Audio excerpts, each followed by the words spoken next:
वाय परजीवी इक्टोपैरासाइट। हमने जो है परजीवी को दो भागों में बांटा था, इक्टोपैरासाइट और इंटरनल पैरासाइट।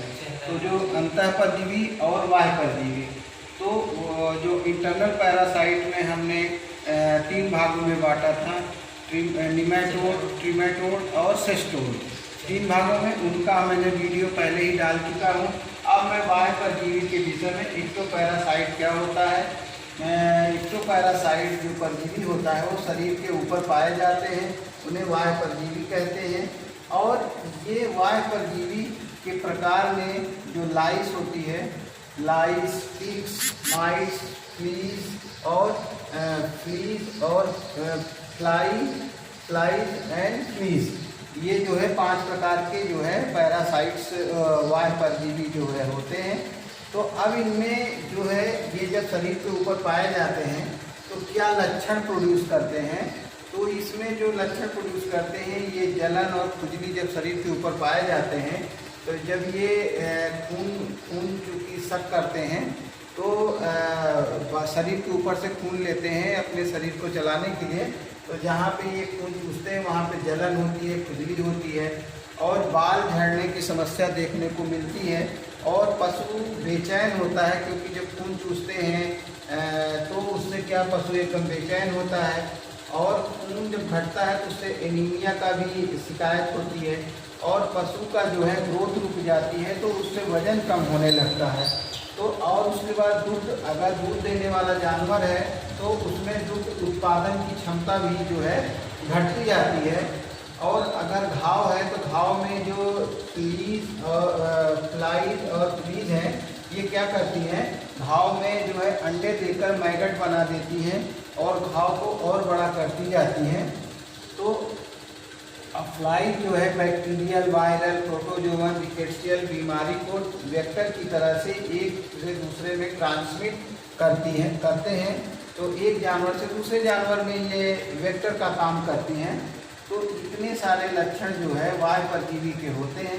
अब इसके बाद जब डायग्नोसिस में आते हैं तो इसमें डायग्नोसिस में हम लक्षण के आधार पर जो है इसका डायग्नोसिस करते हैं और detection of ectoparasite on the body.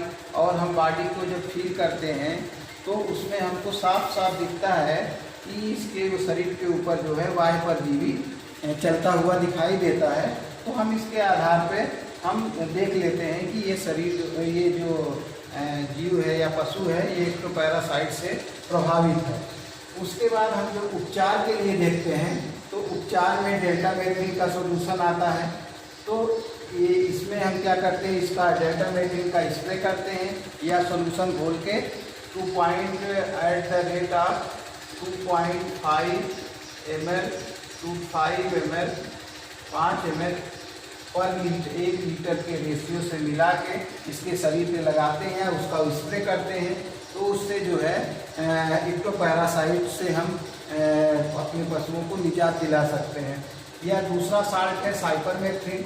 Cypermethrin को भी हम जो है 2 to 4 ml पर लीटर के रेशियो में हम जो है कितना सीवियरिटी में पैरासाइट उसके शरीर पे है उसके अकॉर्डिंग 2 से 4 ml पर लीटर के हिसाब से हम मिला के उसके शरीर पे छिड़काव करते हैं या तो उसको शरीर पे लगाते हैं।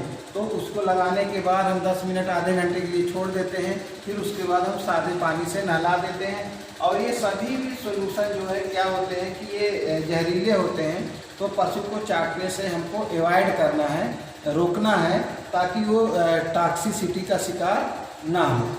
और उसके बाद मैलाथियान है, 0.5% का स्प्रे करते हैं, या सुमिथियान है, ये 1% का स्प्रे शरीर पे करते हैं।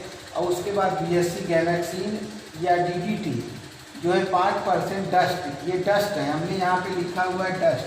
तो ये शरीर पे हम उसके जो है पूरे शरीर पे डालते हैं, लगाते हैं, जैसे हम टेल्कम पाउडर अपने लगाते हैं उसी तरह से पूरे शरीर में हम उसके फैला देते हैं।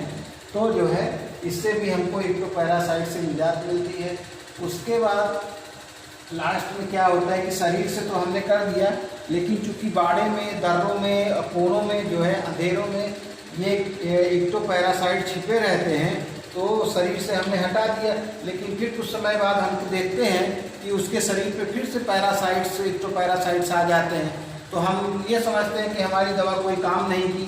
तो उसके लिए क्या होता है, इंसेक्टिसाइड का छिड़काव पशु के बाड़े या शेड और जो दर्रे हैं, दीवार में जो दर्रे हैं, उन दर्रों में भी हम छिड़काव करते हैं स्प्रे के द्वारा। तो दोनों जरूरी है, जहाँ पे पशु बांधा जाता है जिस शेड में, जिस स्थान पे, वहाँ से भी पैरासाइट को हटाना है, और शरीर पे जहाँ पे है वहाँ पे भी हटाना है।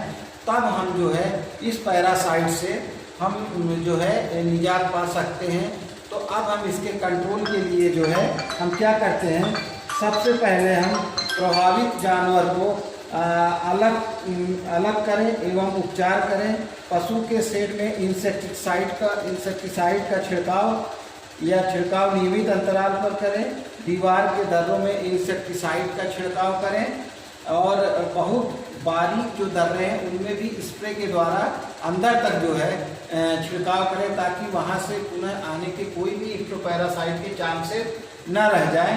और उसके बाद पशु के शेड को साफ सुथरा हाइजीन रखें, जिससे एक्टोपैरासाइट आ ही न सके, और वायु परजीवी से हम इन्फेस्टेशन से अपने जानवर को स्वतंत्र या मुक्त रख सकें।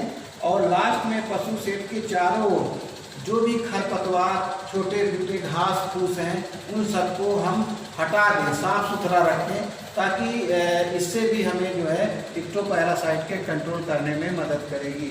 तो बहुत बहुत धन्यवाद हमारे जो है चैनल को देखने के लिए, और लाइक करें, सब्सक्राइब करें और शेयर करें। ठीक है।